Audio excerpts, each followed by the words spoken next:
ಮುಂದಿನ ರಾಶಿ ಕೊನೆ ರಾಶಿ ಮೀನರಾಶಿ. ಹೇಗಿದೆ ಈ ವಾರ ಮೀನರಾಶಿಯವರಿಗೆ? ಮೀನರಾಶಿಯವರಿಗೆ ಬಹಳ ಕಷ್ಟದಲ್ಲಿದ್ದಂಥವ್ರಿಗೆ ಬೆಟರ್ ಆಗ್ತಾ ಹೋಗುತ್ತೆ, ತುಂಬ ದೊಡ್ಡ ಬೆಟರ್ ಆಗ್ತಾ ಹೋಗುತ್ತೆ. ಮತ್ತು ಏನಕ್ಕೆ ಗುರು ದೃಷ್ಟಿ ಇಲ್ಲಿವರೆಗೂ ರಾಶಿಗಿತ್ತು, ಗುರು ದೃಷ್ಟಿ ಇಲ್ಲ. ಆಮೇಲೆ ಏನಕ್ಕಪ್ಪ ಮೀನರಾಶಿಯರು ಸಿಕ್ಕಾಬಟ್ಟೆ ಎಲ್ಲ ರೀತಿಯಲ್ಲೂ ನೆಗೆಟಿವ್ನ ಅನುಭವಿಸ್ತಾ ಇದ್ದಾರೆ. ಒಂದಲ್ಲ ಒಂದು ಪ್ರಾಬ್ಲಮನ್ನು ಅನುಭವಿಸ್ತಾರೆ. ಪ್ರಾಪರ್ಟಿ ವಿಚಾರ, ಲ್ಯಾಂಡ್ ವಿಚಾರ, ಈ ಥರದ್ದೆಲ್ಲ ಸಾಕಷ್ಟು ಘಟನೆಗಳು ಒಂದಲ್ಲ ಒಂದು ಪ್ರಾಬ್ಲಮಲ್ಲಿ ಸಿಗಾಕಿದ್ದಾರೆ.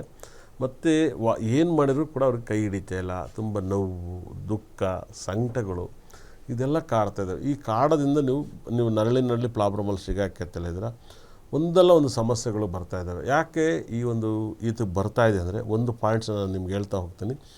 ಮೀನರಾಶಿಯವರಿಗೆ ಗುರು 5ನೇ ತಾರೀಕುವರೆಗೂ ತುಂಬ ಒಳ್ಳೆಯ ಫಲವನ್ನೇ ಕೊಟ್ಟ. ಆದರೆ 5ನೇ ತಾರೀಕಿಂದ ಗುರು ಸುಖಸ್ಥಾನ 4ನೇ ಮನೆಗೆ ಬಂದ.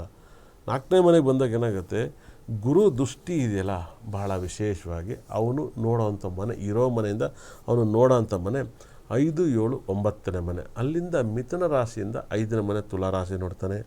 ಅಲ್ಲಿಂದ ಅವನದೇ ಸ್ವಂತ ರಾಶಿಯಿಂದ ಧನುಸು ರಾಶಿ ನೋಡ್ತಾನೆ. ಅಲ್ಲಿಂದ ಕುಂಭ ರಾಶಿ ನೋಡ್ತಾನೆ. ಕುಂಭ ರಾಶಿನ ನೋಡೋದ್ರಿಂದ ಏನಾಗುತ್ತೆ, ಕುಂಭ ರಾಶಿಯವ್ರಿಗೆ ಯೋಗ ಬಂತು. ಆದರೆ ಮೀನರಾಶಿಯವ್ರಿಗೆ ಯಾಕಪ್ಪ ಯೋಗ ಇಲ್ಲ ಅಂದರೆ, ಮೀನರಾಶಿ ಅಧಿಪತಿನೇ ಗುರುಗ್ರಹ. ಗುರು ಅವನು ರಾಶ್ಯಾಧಿಪತಿಯಾಗಿ 12ನೇ ಭಾವವನ್ನು ನೋಡಬಾರ್ದು. ರಾಶ್ಯಾಧಿಪತಿನೇ 12ನೇ ಮನೆ ಅಂತಂದರೆ ನೀವು ಭಾಳ ವಿಶೇಷವಾಗಿ ನಿಮ್ಮ ಮನೆಯನ್ನು ನೀವೇ ಹಾಳು ಮಾಡ್ಕೊತೀರ ಅಂತ ಹೇಳುತ್ತೆ. ಗುರು 12ನೇ ಮನೆ ನೋಡಿದರೆ ಸಂಪಾದನೆ ಮಾಡಿದೆಲ್ಲ ಲಾಸ್ ಆಗಿ ತೊಂದರೆಗೆ ಸಿಗಾಕೆಂದು ಬಡ್ಡಿ ಕಟ್ಟಬೇಕು ಅಂತ ಹೇಳುತ್ತೆ. ಭಾಳ ವಿಶೇಷವಾಗಿ ಈ ಒಂದು ತಿಂಗಳಲ್ಲಿ ನೀವು ಈ ವಾರದಲ್ಲಿ ಮೀನರಾಶಿಯರು ತುಂಬ ಸಾಲಗಾರಾಗ್ತೀರಾ. ಇಲ್ವಾ ನೀವೇನಾದ್ರು ಒಂದು ಪ್ರಾಪರ್ಟಿ ಕಳ್ಕೊತೀರ, ಇಲ್ವಾ ಒಂದು ಒಡವೆ ಕಳ್ಕೊತೀರ, ಇಲ್ವಾ ಒಂದು ಕಾರ್ ಕಳ್ಕೊತೀರ, ಇಲ್ವಾ ನಿಮ್ಮ ಬಟ್ಟೆನ ಹಾಳು ಮಾಡ್ಕೊತೀರಿ. ಯಾವುದೋ ಹೋಟ್ಲಲ್ಲಿ ಊಟ ಮಾಡ್ತೀರಾ, ಶರ್ಟೆಲ್ಲ ಗಲೀಜು ಮಾಡ್ಕೊಬಿಡ್ತೀರಾ. ಈ ಥರ ಅದೊಂಥರ ಹಿಂಸೆ. ಒಂದು 4,000 ರೂಪಾಯಿ ಶರ್ಟ್ ಆಗಿ ಹೋಗ್ಬೋದು, ಇಲ್ಲ ಸೀರೆಗಳು ಹಾಳಾಗೋಗ್ಬೋದು. ಊಟ ಮಾಡ್ತಿರ್ತೀರ, ಸೀರೆ ಹೊರಗೋಗ್ಬಿಡೋದು, ಇಲ್ಲ ಯಾವ್ದಾದ್ರು ಮಗಳು ಬಂದು ಒಳ್ಳೆ ರೇಷ್ಮೆ ಸೀರೆ ಮೇಲೆ ಕಕ್ಬಿಡೋದು, ಇಲ್ಲ ಚೆಲ್ಲಿಬಿಡೋದು ಟೀನ ಕಾಪಿನೋ, ಅವ್ರ ನಾಯಿ ನರಿ ಆಗುತ್ತೆ. ಸೀರೆ ಹಾಳಾಗೋಗ್ಬಿಡೋದು, ಫಂಕ್ಷನ್ಗೆ ಹುಟ್ಟಿರೋಂಥ ಬಟ್ಟೆಗಳನ್ನ ಹಾಳು ಮಾಡೋದು, ಇದೆಲ್ಲ ಹೆಣ್ಮಕ್ಳ ಜೀವನದಲ್ಲೂ ನಡೀತಾ ಹೋಗುತ್ತೆ. ಭಾಳ ವಿಶೇಷವಾಗಿ ಅರ್ಥ ಮಾಡ್ಕೊಳ್ಳಿ. ಮತ್ತು ಮೀನ ರಾಶಿಲಿ ತಾಯಿಯಂದಿರು ಯಾರು ಹುಟ್ಟಿದರೆ ಅವರ ಆರೋಗ್ಯವನ್ನು ನೋಡ್ಕೋಬೇಕಾಗತ್ತೆ, ಅವರ ತಾಯಿದ ಆರೋಗ್ಯವನ್ನು ನೋಡ್ಕೋಬೇಕಾಗತ್ತೆ. ಮತ್ತು ಬೇರೆ ಎಲ್ಲ ರೀತಿಯಲ್ಲೂ ತುಂಬ ಚೆನ್ನಾಗಿದೆ. ಗುರು ವ್ಯಯಸ್ಥಾನದಿಂದ ನೋಡೋರು ಇದಕ್ಕೆ ನಿಮ್ಮ ಲೈಫಲ್ಲಿ ನೀವು ನಿಜವಾಗ್ಲೂ ಕೂಡ ನನಗೆ ಶಿಕ್ಷೆ ಕಮ್ಮಿ ಮಾಡು, ನನ್ನ ಪ್ರಾಬ್ಲಮ್ನ ನನಗೆ ಶಿಕ್ಷೆ ಕಮ್ಮಿ ಮಾಡು, ನಾನು ಎಲ್ಲರಂತ ಚೆನ್ನಾಗಿರಬೇಕು ಅಂತ ಇದ್ದರೆ ಭಗವಂತನ ಆಲಂಗುಡಿ ಗುರು ಟೆಂಪಲ್, ಇಲ್ಲ ನಿಮ್ಮ ಮನೆಯಲ್ಲಿ ನವಗ್ರಹಗಳು, ಮತ್ತು ಇಲ್ಲ ಅಂದರೆ ಹಳ್ಳಿ ಮರವನ್ನು ಮುಟ್ಟಿ ನೀವು ನಮಸ್ಕಾರ ಮಾಡಿ ಪ್ರಾರ್ಥನೆ ಮಾಡಬೇಕು. ಖಂಡಿತಲ್ಲೂ ಕೂಡ ಅದನ್ನು ಮಾಡಿದಾಗ ನಿಮಗೆ ಶಿಕ್ಷೆ ಕಮ್ಮಿ ಆಗುತ್ತೆ, ಕಷ್ಟ ಕಮ್ಮಿ ಆಗೋಲ್ಲ. ಶಿಕ್ಷೆ ಕಮ್ಮಿ ಆಗುತ್ತೆ.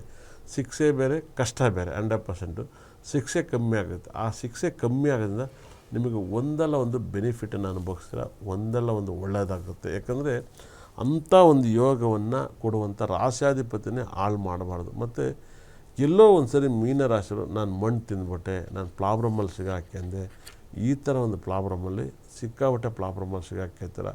ಈ ಪ್ರಾಬ್ಲಮಿಂದ ಬರೋಕ್ಕೆ ಅದು ಒಂದೇ ಪರಿಹಾರ. ಭಾಳ ವಿಶೇಷವಾಗಿ ಅದನ್ನು ಅತಿ ಹೆಚ್ಚು ಮಾಡಿ ತುಂಬ ಪ್ರಾಬ್ಲಮ್ ಸಿಗುತ್ತೆ. ಮತ್ತು ಮೀನರಾಶಿಯವರಿಗೆ ಸಿಕ್ಕಾಬಟ್ಟೆ ನನಗೆ ತಿಳಿದಿರೋ ಪ್ರಕಾರ ವಾಸ್ತುಕಲ್ಲು, ಕುಬೇರಗ್ರಹ ಕಲ್ಲುಗಳು, ಮತ್ತು ನಿಮ್ಮ ಲೈಫಲ್ಲಿ ತುಂಬ ಪಾಸಿಟಿವ್ನ ಅನುಭವಿಸಿ ಖಂಡಿತಲ್ಲೂ ಕೂಡ ಒಳ್ಳೆಯದಾಗುತ್ತೆ. ತುಂಬ ದೊಡ್ಡ ಸಕ್ಸಸ್ಸನ್ನು ಕೊಡುತ್ತೆ.